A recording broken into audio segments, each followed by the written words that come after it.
Welcome back to my channel. तो कैसे हैं आप सब? आई होप सब ठीक ठाक होंगे। तो आज है फ्राइडे और हम लोग इस वक्त बेकरी पे आए हुए हैं क्योंकि घर में ब्रेकफास्ट बिल्कुल ही ख़त्म हो गया था। तो हमने सोचा जल्दी से फिर ब्रेकफास्ट ले आएँ क्योंकि जुम्मा की वजह से फिर बेकरी भी जल्दी ही बंद हो जाती है। और ब्रेकफास्ट से फ्री होके हम लोग नमाज़ पढ़ रहे हैं क्योंकि नॉर्मल डेज़ में तो सब अलहदा ही नमाज़ पढ़ते हैं, लेकिन जुम्मे के दिन सब इकट्ठे ही हम लोग नमाज़ पढ़ते हैं। तो यहाँ पे मैं, मुर्तज़ा और हनान हम तीनों ही नमाज़ पढ़ रहे हैं। और हनान और मुर्तज़ा अभी दोनों छोटे हैं तो मैं इनको अकेले मस्जिद में नमाज़ पढ़ने के लिए नहीं भेजती क्योंकि मस्जिद जाने के लिए दरमियान में रोड है और इन दोनों का अकेले रोड को क्रॉस करने पे मुझे डर लगता है। तो अगर इनके फादर होते तो ये दोनों मस्जिद में ही जाके नमाज़ पढ़ते, लेकिन अब जैसे ही हनान थोड़ा सा और बड़ा हो जाएगा तो फिर ये दोनों मस्जिद में ही जाके नमाज़ पढ़ेंगे। मुस्तफा से जा कहना गम के मारे सलाम कहते हैं, याद करते हैं तुमको शामो सहर, बेसहारे सलाम कहते हैं। और नमाज से फ्री होके मैंने कुछ देर रेस्ट किया और फिर कुछ देर वीडियो की एडिटिंग भी की और अब मैं किचन में आ गई हूँ क्योंकि मुझे लंच की तैयारी करनी है। तो लंच में आज हम आलू वाले नान बना रहे हैं। तो इसके लिए पहले मैं डो को तैयार करूँगी। तो मैंने थोड़े से नीम गर्म पानी में 1 चम्मच चीनी डाल के अच्छे से मिक्स कर लिया है और अब 1 टेबल स्पून ड्राई ईस्ट को डाल के भी अच्छे से मिक्स करके इसे मैं कुछ देर के लिए गर्म जगह पे रख दूँगी, तकरीबन 10 मिनट के लिए। और उतनी देर में ही मैं 2 कप मैदा छान लूँगी और इसमें 1 टीस्पून नमक और 2 टेबल स्पून ऑयल को ऐड करूँगी और इन्हें अच्छे से मिक्स कर दूँगी। अच्छे से मिक्स करने के बाद अब मैं इसमें ईस्ट का मिक्सचर भी ऐड कर दूँगी क्योंकि ईस्ट हमारी बड़े अच्छे से राइज हो गई है। और अब मैं स्पून की मदद से ही इसे अच्छे से मिक्स कर दूँगी। अच्छे से मिक्स करने के बाद मैं 1 अंडा शामिल करूँगी और साथ ही 1/3 कप दही ऐड करूँगी। तो दही हमारी रूम टेम्परेचर पे होनी चाहिए और अच्छी तरह से स्पून से ही मैं इसकी डो तैयार कर लूँगी। और डो बनाने के लिए मैं हस्बे ज़रूरत पानी लूँगी, तो पानी भी हमारा नीम गर्म होना चाहिए। जैसे ही डो तैयार हो जाएगी तो मैं इसके ऊपर थोड़ा सा ऑयल लगाऊंगी और इसे 1 घंटे के लिए किसी गर्म जगह पे रख दूँगी। और दूसरी तरफ मैंने आलू बॉयल करने के लिए रखे हुए थे तो वो भी अच्छी तरह से बॉयल हो गए हैं।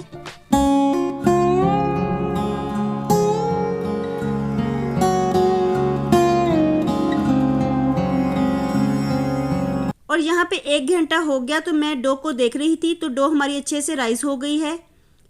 तो इसे मैं कुछ देर के लिए गूंद लूँगी और डो को आगे की तरफ खींचते हुए हमने अच्छे से गूंद लेना है।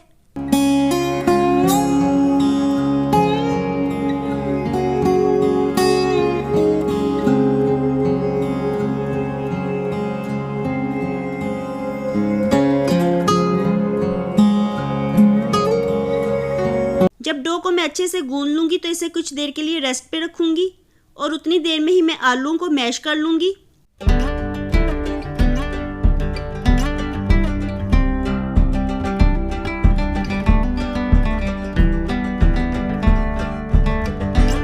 और आलू मैश करने के बाद मैं इसमें स्पाइसेस को ऐड करूँगी। तो स्पाइसेस में 1 टीस्पून नमक, 1 टीस्पून पिसी हुई सुरख मिर्च, 1 टीस्पून कुटी हुई लाल मिर्च, 1 टीस्पून जीरा और जीरे को मैं हाथों में मसल के ऐड करूंगी। 1 टीस्पून साबुत सूखा धनिया और इसे भी हाथों में मसल के मैं ऐड कर दूंगी। इसके साथ ही 1 टीस्पून मैंने गरम मसाला ऐड किया है और ये सब स्पाइसेस ऐड करने के बाद मैं अच्छे से मिक्स कर लूँगी। अब मैं इसमें 1/2 टीस्पून अजवाइन ऐड करूँगी और साथ ही 1 अदद प्याज चॉप करके ऐड कर दूँगी। 3 से 4 अदद हरी मिर्चें काट के ऐड करेंगे और साथ ही थोड़ा सा हरा धनिया भी ऐड कर दूँगी। और इन सब चीज़ों को मैं हाथों की मदद से अच्छे से मिक्स कर दूंगी। और मिक्स करने के बाद ये रेडी हो गया है। तो अब हम डो को देख लेते हैं। तो डो के हम पार्ट्स कर लेंगे। इसे मैंने 12 पार्ट्स में डिवाइड कर दिया है। तो इनके हम पेड़े बना लेंगे। गोल गोल से प्यारे प्यारे से मैं पेड़े बना लूँगी और इसी तरह से ही पहले मैं सब पार्ट्स के पेड़े बना लूँगी और फिर एक पार्ट लेके मैं इसे हाथों की मदद से ही बड़ा करूँगी और इसमें थोड़ी सी फिलिंग को रख दूँगी। और फिलिंग रखने के बाद मैं इसे अच्छी तरह से फोल्ड करते हुए दोबारा पेड़े की शक्ल में ले आऊँगी। तो देखिए हमारा पेड़ा तैयार हो गया और अब मैं इसे बेल लूँगी। इसे बेलन की मदद से मैं अच्छे से बड़ा कर लूँगी और उंगलियों की मदद से मैं इसे मज़ीद नान की लुक दे दूँगी। और हाथों पे ऑयल लगा के अब मैं सफ़ेद तिल लगा रही हूँ।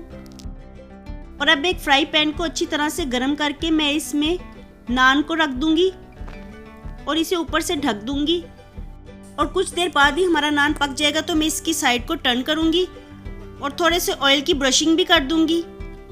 और देखिए कितना ही मज़ेदार हमारा नान बन के तैयार हो गया है और ये देखने में बहुत ही अच्छा लग रहा है। तो मैं गरम गरम नान उतारती जाऊंगी और सबको देती जाऊंगी और बारी बारी मैंने सबको नान दे दिए।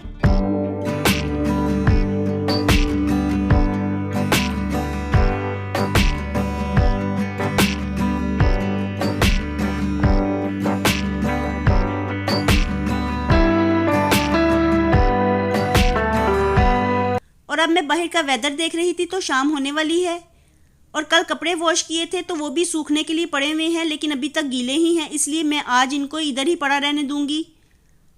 और अब मैं किचन में आ गई हूँ क्योंकि मैं राइस लेके आई थी तो इसको कंटेनर में डाल लूँगी।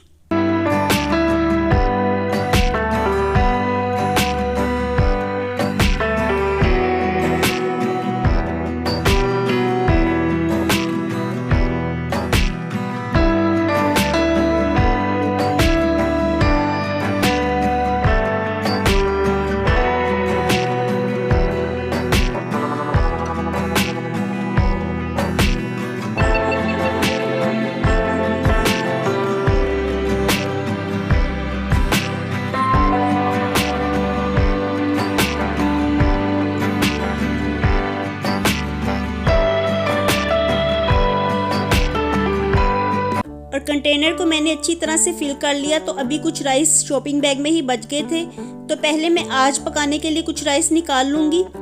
तो आज डिनर में हम मसर चावल पकाएंगे, इसलिए मैं राइस को पहले ही निकाल के रख रही हूँ। और बाकी जो राइस बच गए हैं तो मैं इन्हें शॉपिंग बैग में ही डाल के रख लूँगी क्योंकि इनको रखने के लिए मेरे पास कोई दूसरा कंटेनर नहीं है, तो इसलिए मैं इन्हें शॉपिंग बैग में ही सेव कर लूँगी। और अब मैं ये मार्केट से मसर लेके आई थी तो ये चुने हुए मसर होते हैं, इसमें कोई पत्थर वगैरह नहीं होते। तो मैं मार्केट से ऐसे ही मसर लेके आती हूँ पैकेट वाले। और अब मैं चावलों को भिगो रही हूँ तो मैं ऐसे ही करती हूँ, पकाने से 1 घंटा पहले मैं चावलों को भिगोती हूँ तो इस तरह चावल बड़े ही खिले खिले पकते हैं और लंबे लंबे होते हैं। तो ये तरीका मुझे अच्छा लगता है। और अब मैं बाहर टेरेस में आ गई थी क्योंकि अभी भी रोशनी बाकी है तो मैं मसर को चुन रही थी। एहतियात के तौर पे मैं मसर को चुन रही हूँ कि इसमें कोई पत्थर वगैरह ना हो, लेकिन मैं काफ़ी देर तक देखती रही लेकिन इसमें मुझे कुछ भी नज़र नहीं आया। और मुझे देख के मुर्तज़ा भी बाहर टेरेस में आ गया। तो वो ऐसे ही करता है, जब भी मैं कोई सब्ज़ी बनाती हूँ या दाल वगैरह चुन रही होती हूँ तो वो मेरे पास ही आ जाता है और वो खुद भी शुरू हो जाता है क्योंकि उसे ये सब करना बहुत ही अच्छा लगता है।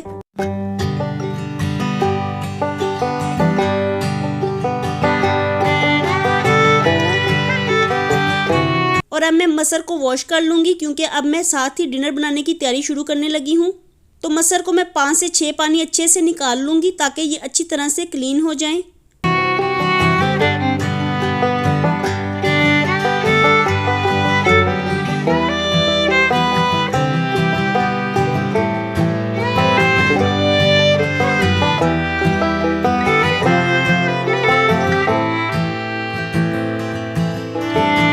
और अब मैं प्रेशर में मसर पकाने लगी हूँ क्योंकि इस तरीके से मसर जल्दी ही पक के तैयार हो जाते हैं। तकरीबन 15 मिनट लगते हैं और मसर बन जाते हैं। और अब मैं पानी में स्पाइसेस ऐड करूँगी तो इसके लिए 1 टेबलस्पून नमक, 1 टीस्पून पिसी हुई सुरख मिर्च, 1 टीस्पून पिसा हुआ सूखा धनिया और ½ टीस्पून मैंने हल्दी ऐड की है। साथ ही अब मैं लहसुन और हरी मिर्चों का पेस्ट बना रही हूँ और पेस्ट बनाने के बाद मैंने इसे भी ऐड कर दिया है। और साथ ही जो मैंने मसर वॉश करके रखे हुए थे तो मैं उनको भी ऐड करके स्टीम लगा दूंगी।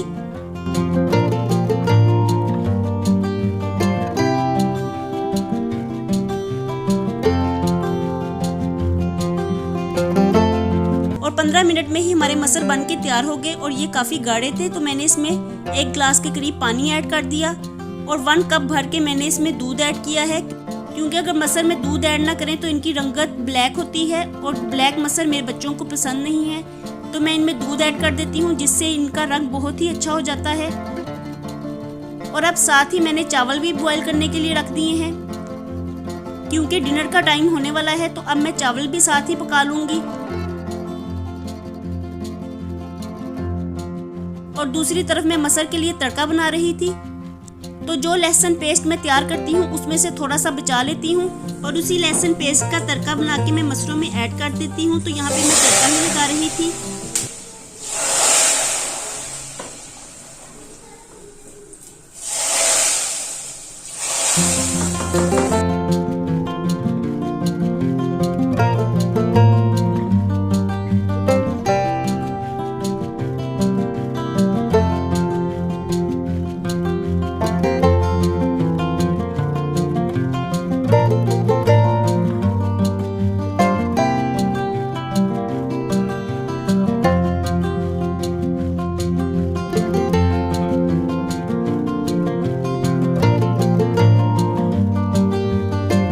और यहाँ पे चावलों को दम आ गया था तो मैं इनमें चम्मच लगा रही थी और दूसरी तरफ मसर भी पक के तैयार हो चुके हैं। तो आज का हमारा डिनर रेडी है। अब हम थोड़ी देर में ही डिनर करेंगे और इसके साथ ही मैं अपने आज के व्लॉग को यहीं पे ख़त्म करती हूँ। होपफुली आपको मेरा व्लॉग पसंद आया होगा। पसंद आया हो तो वीडियो को लाइक कीजिए, चैनल पे नए होंगे तो सब्सक्राइब ज़रूर कर दीजिए। मैं मिलूंगी आपसे दोबारा with the next vlog. Bye bye and take care.